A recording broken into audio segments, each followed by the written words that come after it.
So that's a weakness right away. If the big states are angry, what if they leave?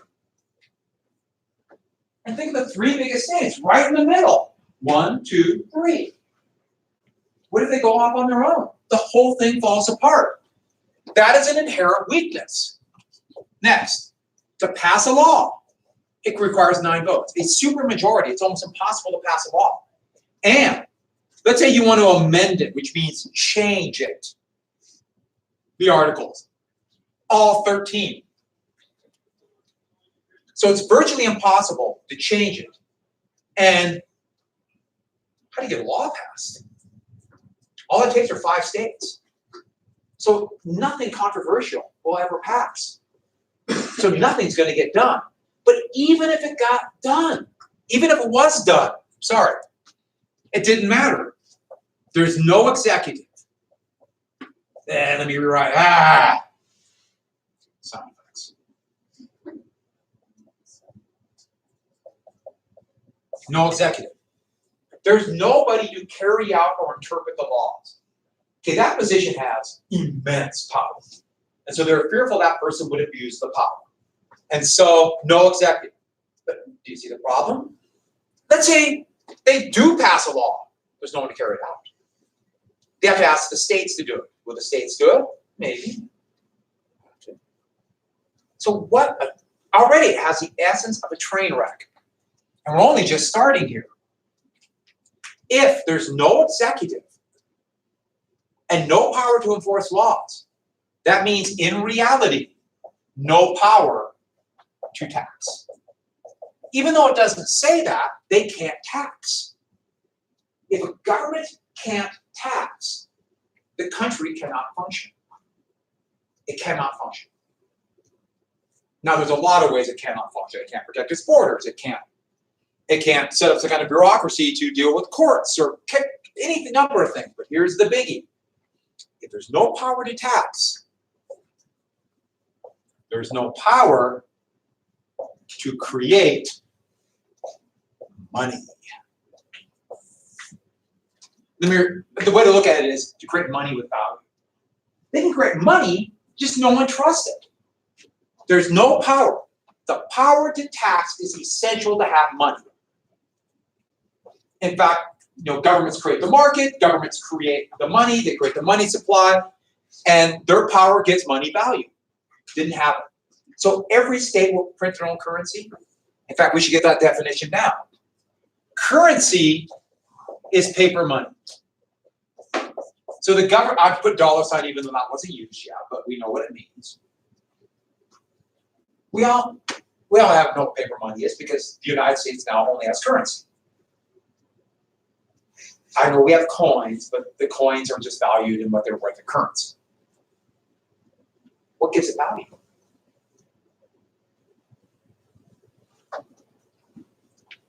The money that the government has?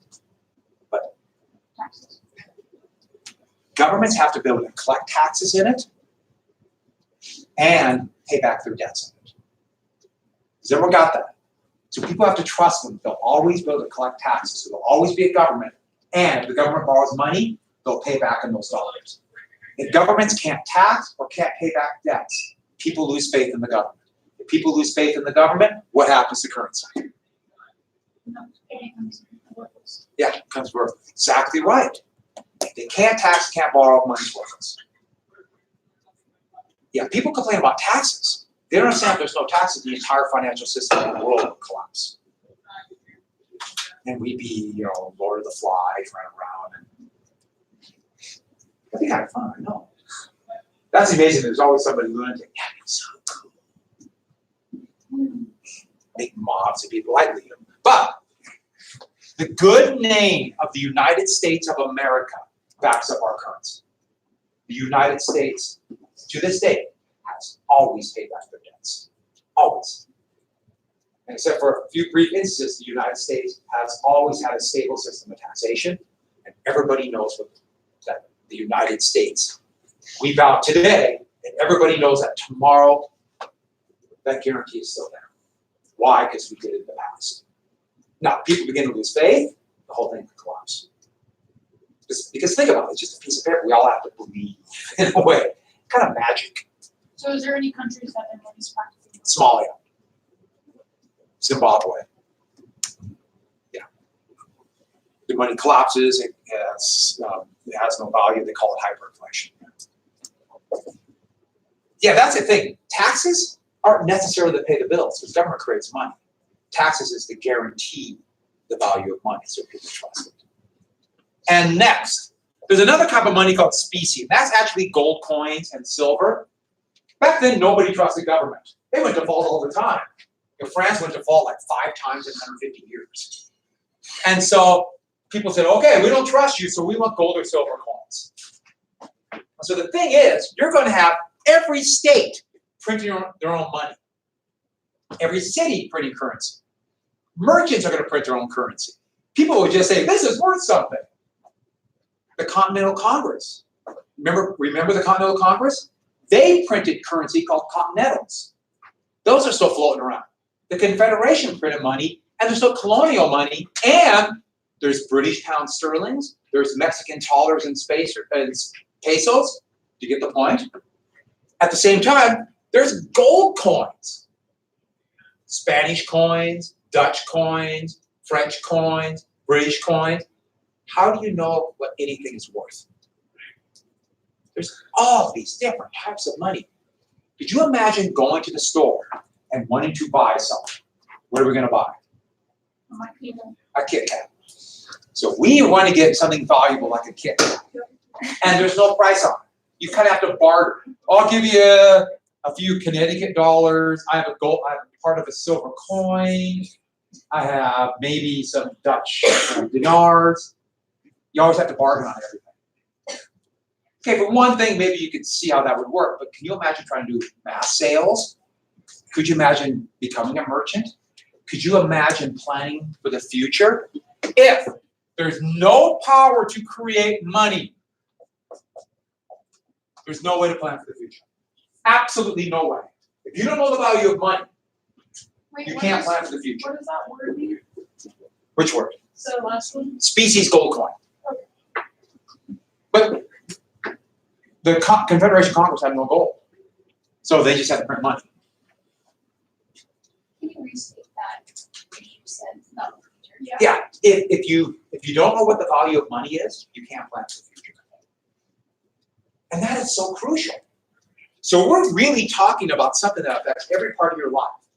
And it's a little thing that, frankly, no one thinks about. No, I'm not saying we should all go home and not sleep at night because we're worried about the amount of money in circulation. But imagine a situation where tomorrow you have no idea how much your money is going to be worth. You have no idea. In fact, the scary thing, it could go up in value, it could go down in value. You have no idea. You have some money, and we all have that problem. Let's say you have a lot of money, $5, and you don't know. So what do you do today? You have no idea what it's going to be tomorrow. Okay, you might think, the hell with it and spend it. Or you hoard it, because tomorrow might be a lot worse. And I better keep everything I have about me. I better keep everything. Now, if some people do that, not a big deal. But just imagine if everybody does that at the same time. Everybody at the same time. We got that? If everybody does that at the same time and doesn't spend their money, what happens to the economy? What happens to stores? What happens to banks? What happens to everything? They collapse. And that's what happened to to the new economy of the United States under the Confederation. Pre-capitalism, but a disaster. This is huge. And the point is, they can't control the money supply. The money supply. Next.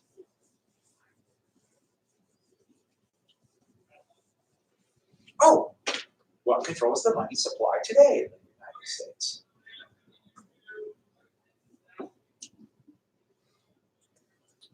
Don't make me use this. It was created in 1913. Does that help? Even though it's affected by it. Yeah. Federal Reserve. Yeah, the Federal Reserve System. And that was created back in 1913. So that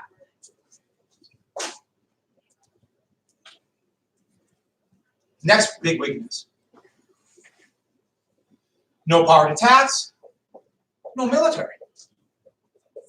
So the United States can't defend its own borders. They don't expect states to send militia, but they can't force states to send militia. Nothing at all to defend our national interests. Not only defend national interests, there's no voice in foreign affairs. In the United States today, the president is the voice for the United States in the foreign affairs. Which is kind of ironic because it was issues with foreign countries that our president is now, well, they just started impeachment hearings on him. We'll get to that. Friday we'll talk about impeachment a little bit in class.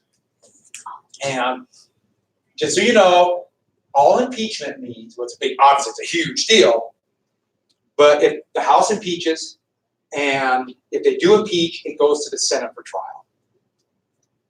It goes to the Senate for trial. And so it's a big deal if they're impeached, but it's like an indictment. 2 presidents have been impeached in American history, and both were basically acquitted in the Senate. You know the 2 presidents. Someone said, you said one what? Nixon was never impeached. He would have been, but he resigned. Yeah. Yeah. Andrew Jackson. Not Jackson. Andrew Johnson. LBJ is probably our most powerful president, and he always looks at you. Always looking. LBJ for the U.S. Yes. What did you write? No voice in foreign affairs. I'm starting to be able to read. I thought it said juice at first, but then So with that, no Jews in foreign affairs.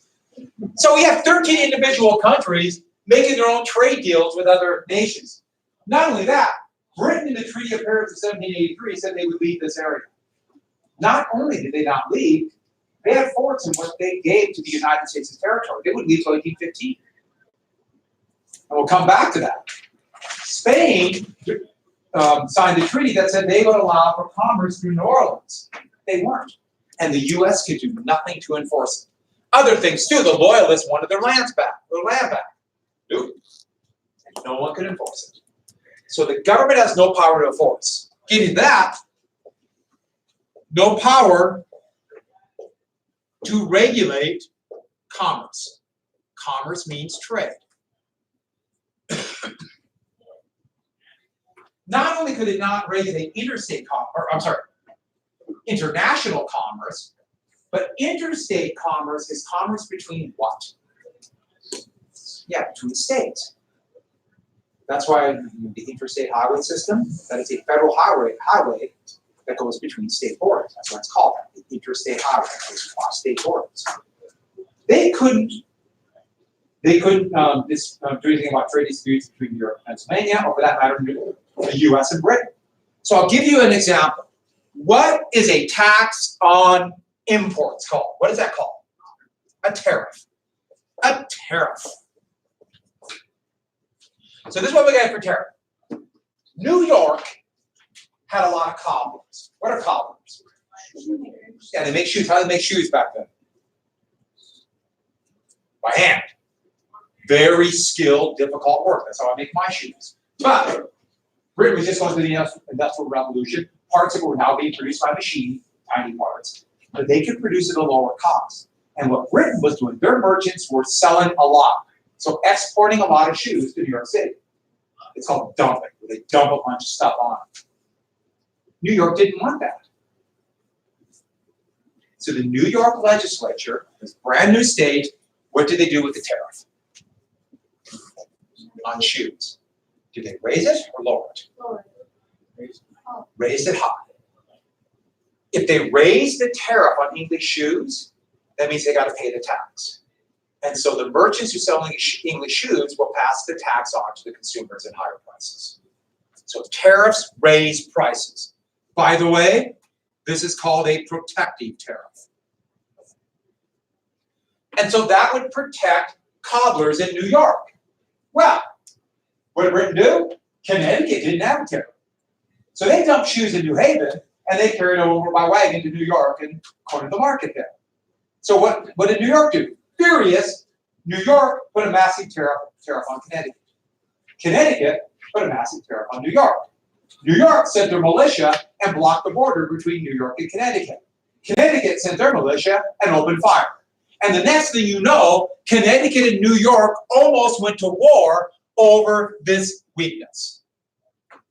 New Jersey and New York almost went to war too. New York didn't get along with anybody. You see the problem.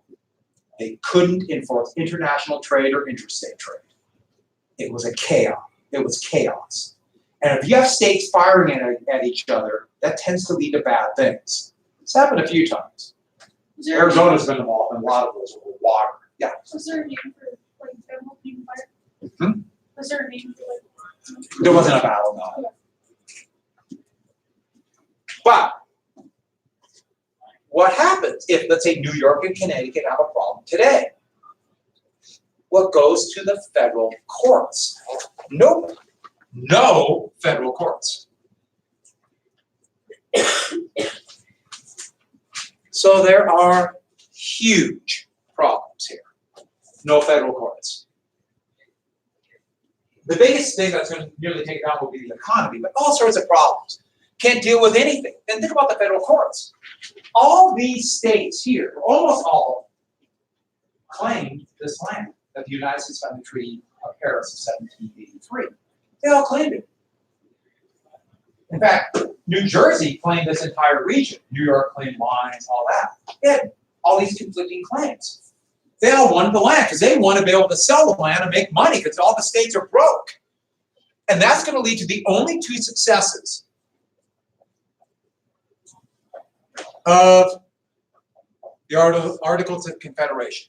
Two successes. There are two land ordinances that dealt with land in the West. Now, remember, the Wild West was Tennessee. Don't forget that. It's still land ordinances. Ordinance is another name for law. There are two of them. The first one is the Land Ordinance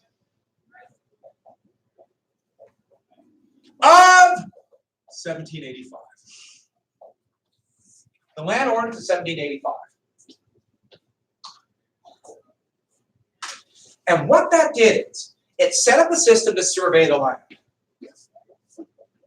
Pretty tough duty. They sent all these surveyors out there, risking everything from getting lost to being killed while they're out there. Trust me, the American tribes who live there knew exactly what to survey. To divvy up their land and take it. They didn't. But they went out there and began to survey this land with this land ordinance. So set up a system to survey it. And what they did is, with this, almost forgot. They set up the system so that they could sell it. The U.S. government had no money. They could use that to get specie, gold or silver coin.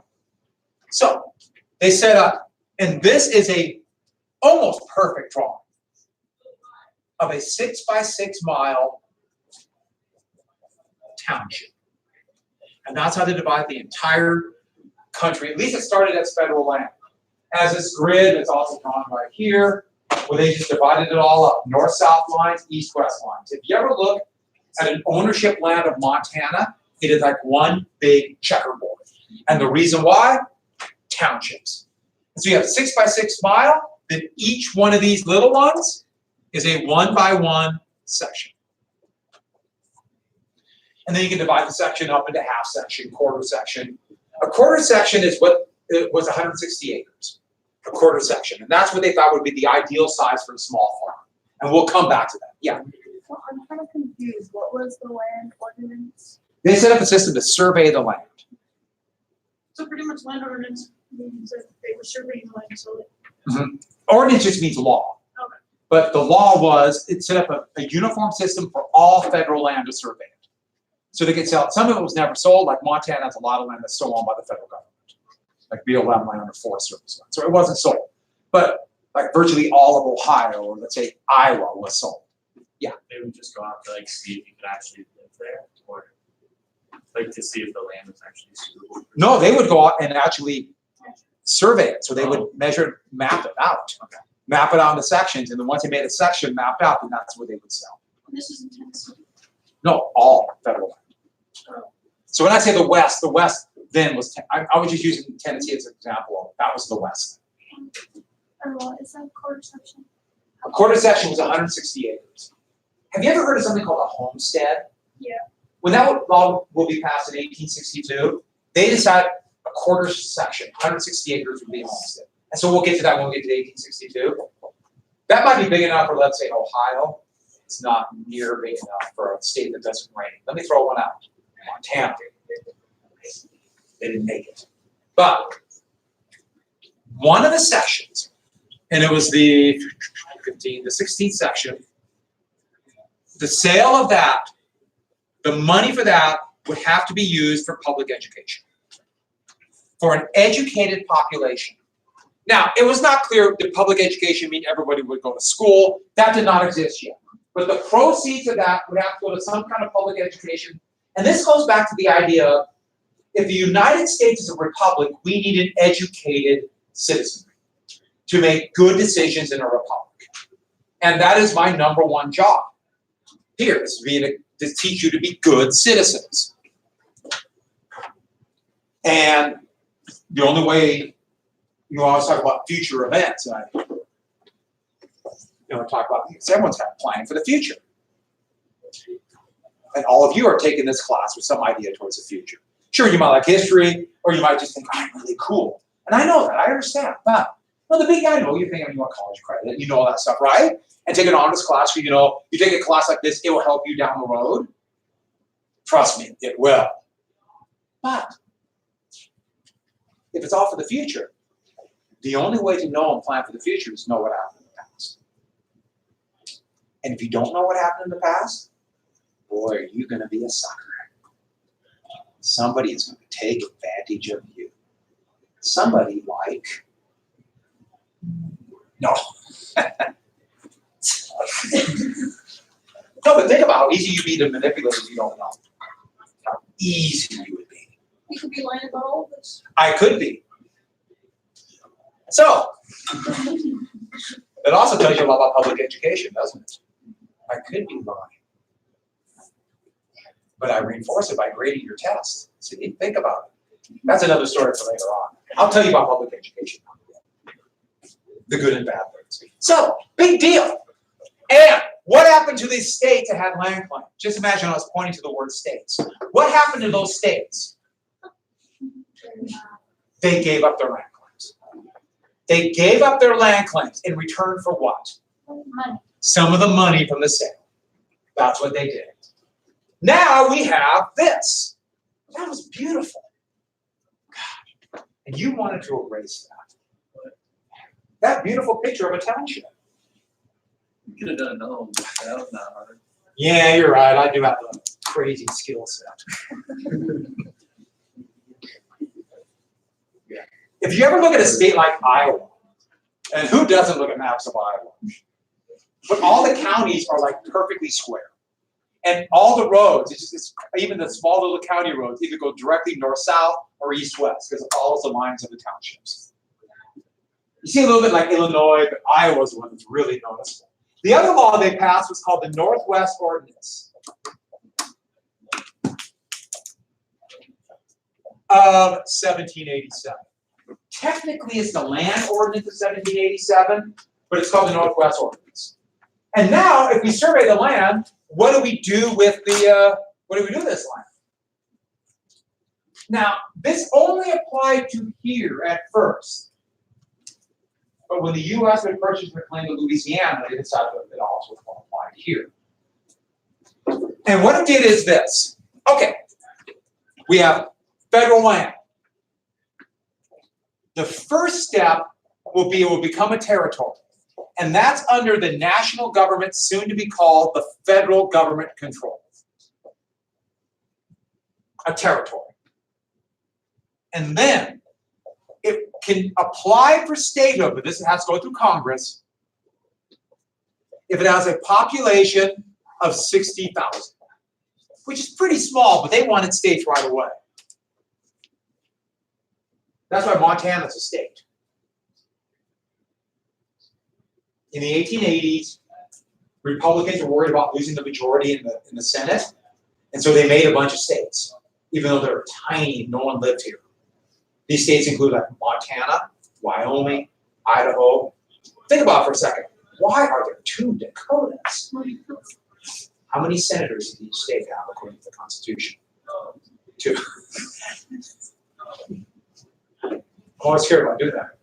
Whenever I do 1 or 2, I'm scared I might have to give you the finger. Moving on, by accident, which I've done by accident. At least I tell people that. And what that means are 4 senators.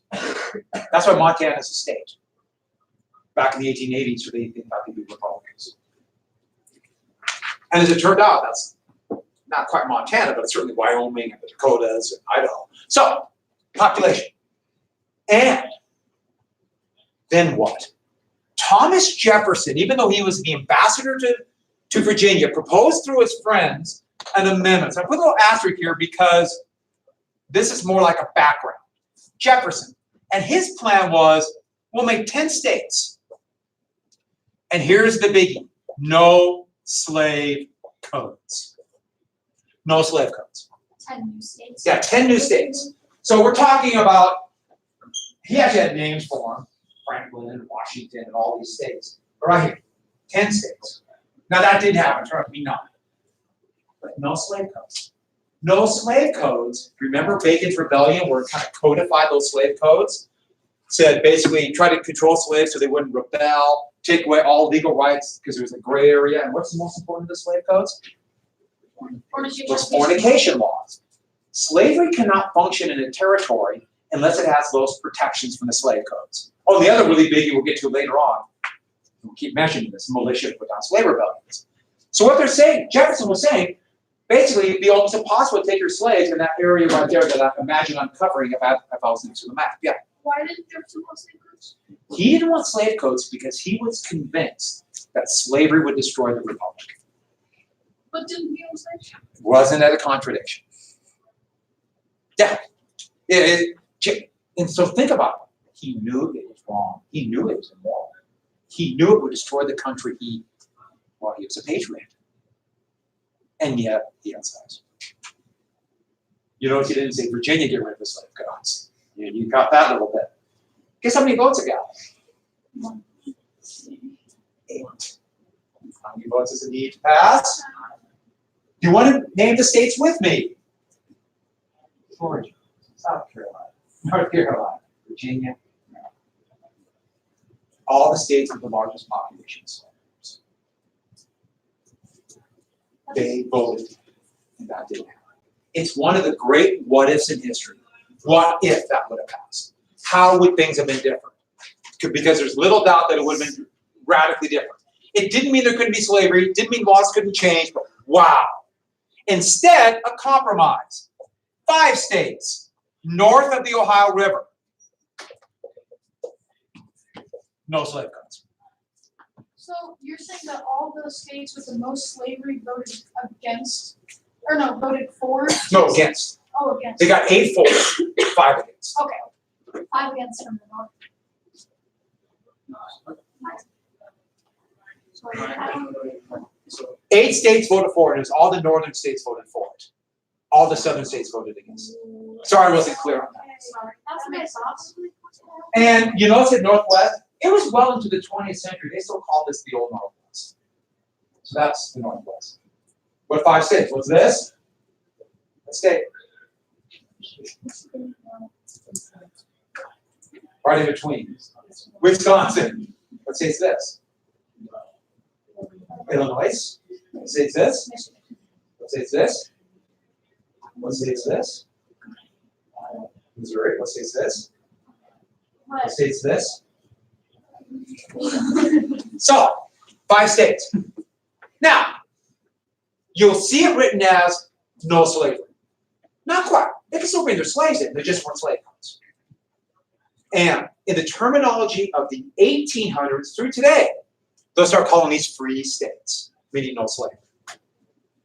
Now, this is seen almost as enlightened. Will stop the evil, horrific practice of slavery. Not quite. No slave codes. Doesn't say it, but it's implied. What will these states have? Slave codes. They didn't put in the law, but everybody knew what that meant, and this is why it passed. There'll be slave codes in the South. And that would set up the sectional crisis. So there were only 4 states with slave codes? They ended up only doing 4, yeah. But it's a little bit more complex than that because 20 years later, the United States would buy Louisiana and become a state right away. And that has slave codes. And the same with Florida when the U.S. would purchase that in 1819. So is this whole thing sectional crisis? Or? Yeah, well, no, I just put it up because I didn't want to bend down. Okay. This will create the sectional crisis, slave versus free states. Yeah. What were the 5 states again? Wisconsin, Michigan, Illinois, Indiana, and Ohio. And the big one's Ohio, because it's the closest. The creation of Ohio would be a really big deal.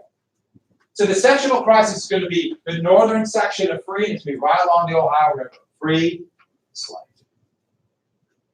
And so it goes once again, they knew that slavery would be the issue. Yeah. So when you say free, they still have slaves, they just don't have slave codes? Yeah, so free means without slave codes, it's virtually impossible to have large numbers of slaves. So very few slaveholders would force their slaves into those areas. But states like Mississippi, oh yeah, because they're slave codes. So like Illinois had slaves. I mean, I can say it, but people had slaves, just not very many. So, I should add this. That's a sectional crisis. And that would be the trigger of war, a civil war. Slavery, where the federal government can still control it, meaning slavery in the territories. Slavery in the territories, well, that was the issue that divided the sections that would trigger civil war. Now, the southern states wanted slavery in the territories because they thought that would protect the system of slavery in their states. But it was slavery in the territories that would be the trigger of civil war. Yes, slavery was the underlying cause. It was the cause. There would not have been a civil war without it.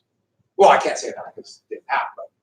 So with that, let's get back to one more thing then. 2 relative successes. They're still technically the law of the land today. That is why, for example, there's a movement every once in a while to make Washington, D.C., which is a territory, into a state. It's got more than enough people. It's got more people than, let's say, Montana. Or Puerto Rico probably should be given a choice whether they want to be a state or an independent country. They got more than enough people, and they're all citizens of the United States. So this is still the issue of the land for today. But what's going to blow the whole thing up and prove to everybody that the Articles of the Articles of Confederation was a disaster would be Shays' rebellion. The guy's name is Daniel Shays. So his rebellion is Shays' rebellion. It's not Shays' rebellion. Not that it's a huge deal, but so Shays' rebellion. And the whole thing stemmed, once again, to this post-war economic disaster, before they had the word economic. And it all stemmed, once again, from the money supply. Nothing was controlling how much money was in the economy. Every state printed their own currency. Some states had lots of currency, some states didn't. It was a disaster, but we've got to get to this key element because it's so important. It will have so many effects down the road for decisions that people make that will affect us to this day and decisions you'll make in the future. The money supply. It really has incredible impact. And the 2 things we got to get, inflation, deflation. The value of money fluctuates. I should add, and I'll say it again, the United States was on the gold standard. It fluctuated so much more than today. It's been a lot better since we've been off the gold standard. But back to this. Oh, better, yeah. Inflation or deflation? Now let's make sure we have this. What happens to prices of goods? Not all, but generally. Prices of good if there's inflation. Prices go up, what happens to the value of money? So your money can't buy as much. So deflation, prices go what? Prices go down in deflation. Prices go down in deflation, what happens to the value of money? Because your money can go up. Which do you want? It really depends on how much money you have, where you get your money, what your expectations for the future. So look at it this way. Let's go back to that scenario where you have a bunch of money just burning a hole in your pocket. Just all this money. So who has like $1 million in their pocket? It's just burning a hole. $100. $5. Yeah, give me it. It's like that. Yeah. So this is how you don't do or you aren't good with your own money. So back to the story. Inflation, deflation. Did anyone see that? Let me, no question. Who wants to pass? Oh. Wow, this is 30. I'm going to Vegas. I don't know why. I wasn't even planning on stealing your money today. All right. Of course, what does that imply? Moving on. If you have a lot of money, so you have $30, you stick that money on your desk. Do you want inflation or deflation? If you have a big wad of cash, deflation, because you could just sit it on the desk and come back in a year, and that money, still $30, but it's gone up in value. Hasn't.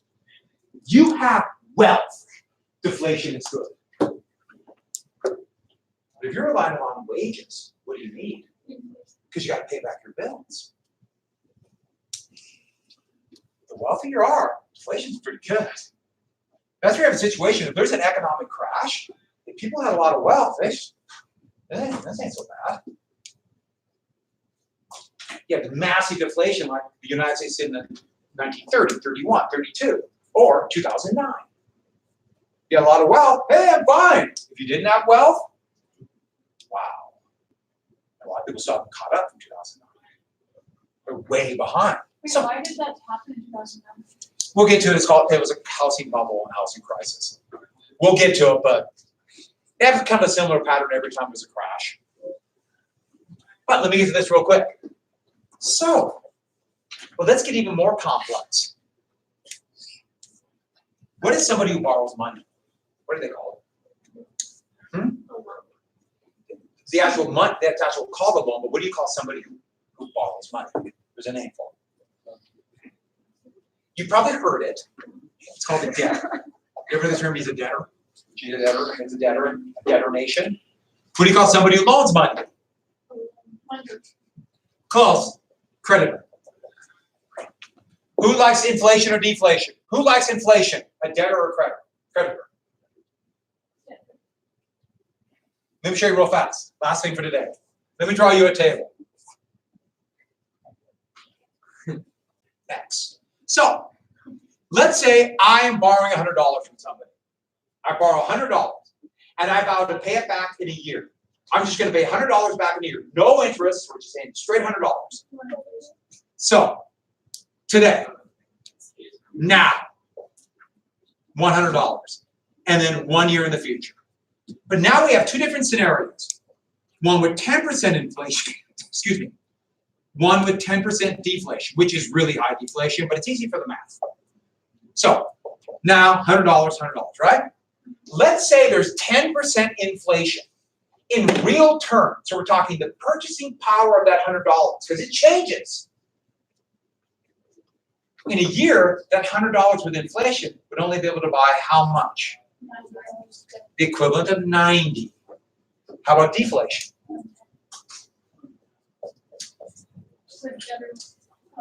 Do debtors want inflation or deflation?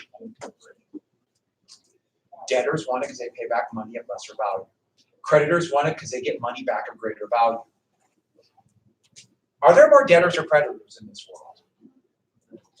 It's about 100 to 1. There we go. 100 to 1.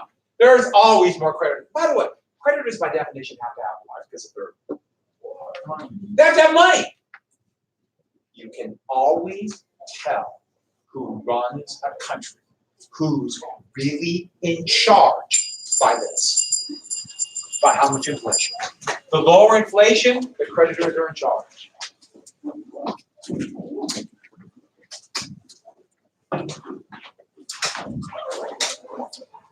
Please look at that half thing. Talk about very briefly. We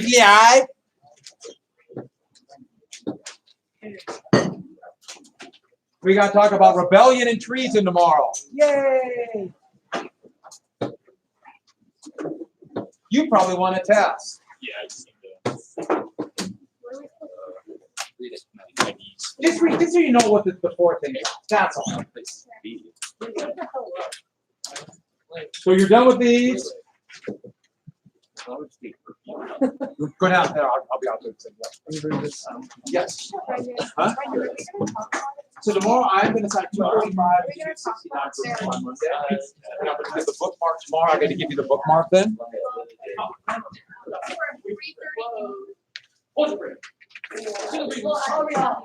There you go. Yes. Yeah, so as long as you have that 245 and 269 and then Federalist number 10, which is at the end of that packet I gave you, and do the questions on the bottom. Yes. But don't sell out on the black market. I have copyright. Wait, when are we getting the bookmarks? I'm going to give it tomorrow. You excited? I can tell. See you tomorrow. Yeah.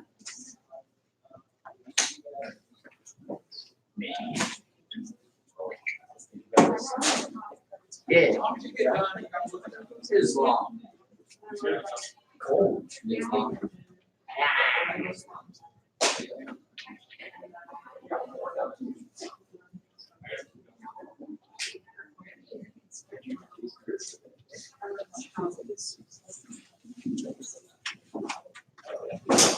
Mario Kart for the phones. What? Mario Kart for the phones. Oh, yeah. Oh, you guys get those donuts?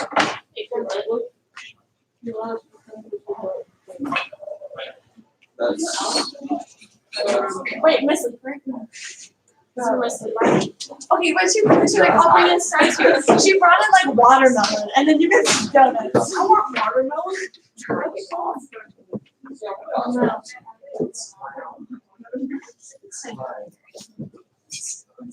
What?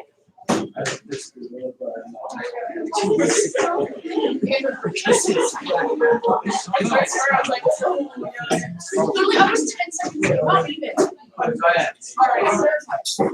If you steal his ponytail, you get the power. It's true. I saw that last week.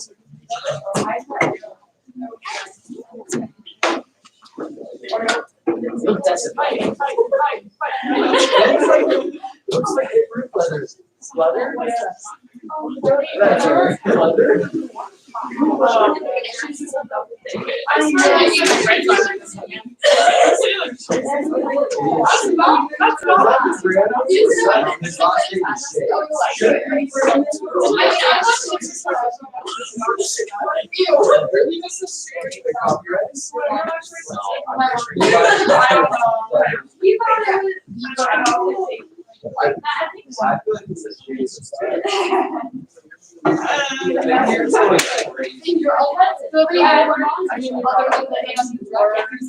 Say it again? No, just homework. I do the anti-war, and we have a quiz tomorrow on it. And I'm looking at now. I'm going to significantly increase the number of questions because you're doing so well. Big enough. One, okay. So one really big 10-bar question. Okay, so yes.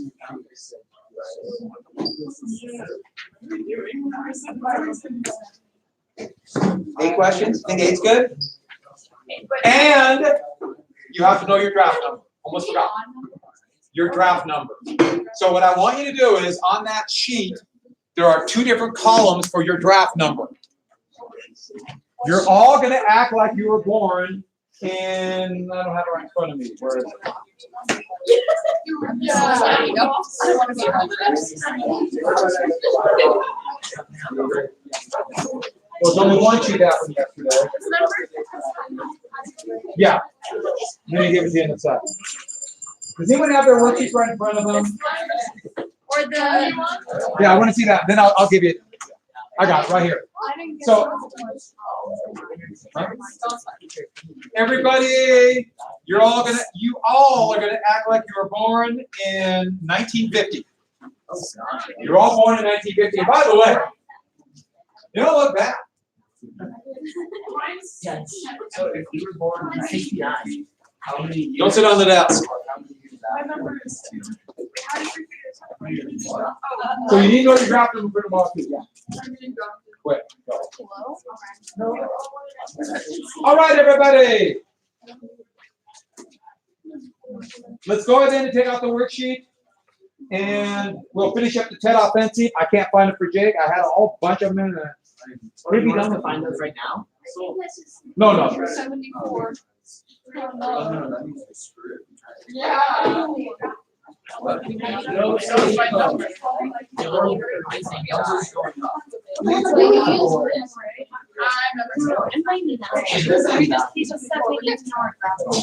Wait, is there like, do you want to be higher up or is it Can I see your worksheet? This is fun. Yeah, I like It's it. like I understand it, but I just don't like your page.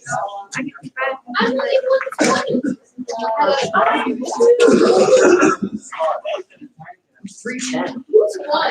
Oh my god, I'm so glad. What the heck I do with them? I had a whole bunch of them, and I handed them out, and then I hid them because I'm so tired. September 14th, 1944 to By the way, the draft number is going to be 111. What does 111 mean? Oh, what? The draft number is 111. What does that mean? 111,000 people? Well, if you look at the numbers, every birthday has a number up to 365. And so, 111 is considering how many soldiers we'll need. So it's relatively random, isn't it? By your birthday, it could be any number. The whole idea of this was no longer could you get out if you had money or wealth or that sort of thing. And so, with that, all right.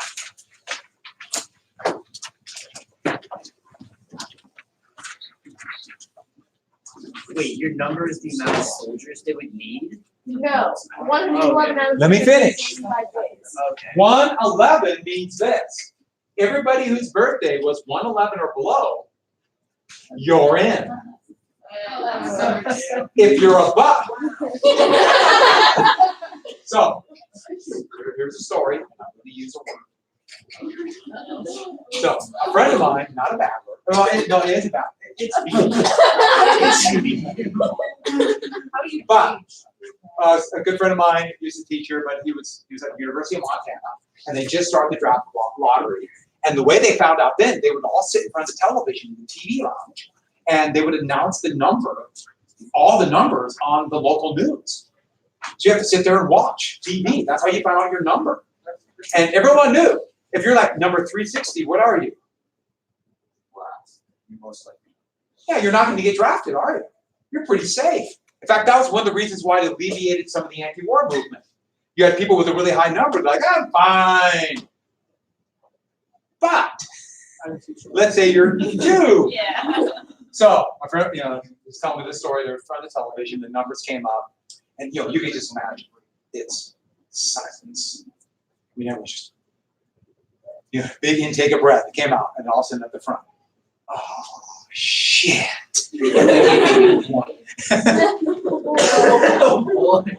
They were 1, and he immediately joined the Air Force.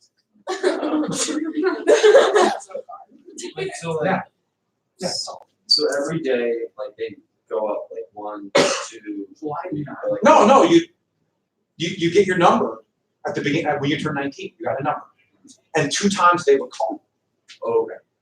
Not the draft. So that's how it is. And basically, if you miss it when you're 19, you're out. Yes. So if you got your draft number picked, Could you go join before you like? had to go through that Well, process? No, once they made the call, no. And so if you had a low number, a lot of people would join before, because if you joined, you volunteered, you had a better chance to pick what you wanted. Yeah. And so, a few people were able to get into something that wouldn't be infantry, but you can imagine what happened. Everybody who volunteered did not want to be infantry. I think we saw good logic for that in platoon, right?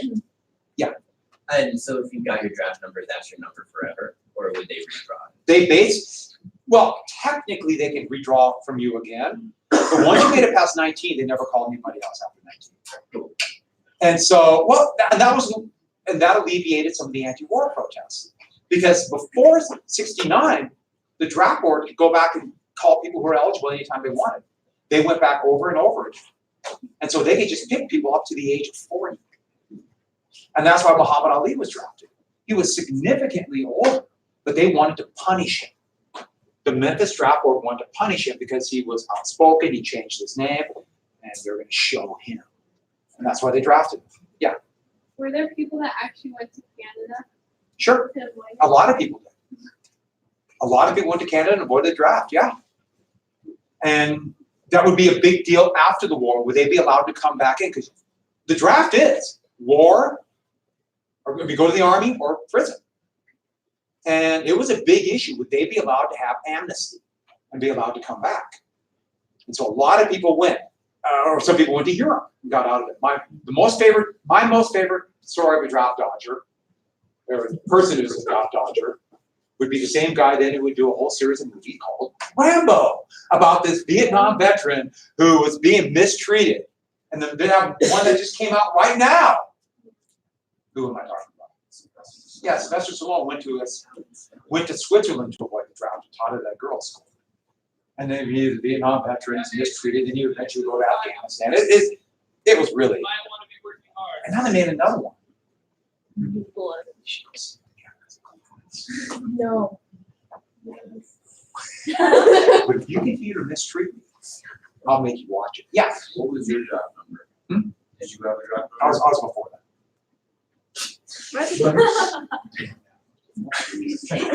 So, for World War I, I'm not that old. I was born, but I wasn't that old. World War II, all right. So, let's go ahead then, and so we'll do the draft, but let's go take that out, and let's go finish up the 10 offensive.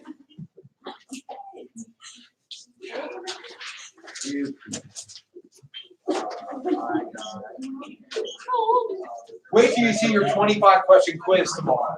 Yeah, I'll make you all pay. Oh, and some of you did not mock my age.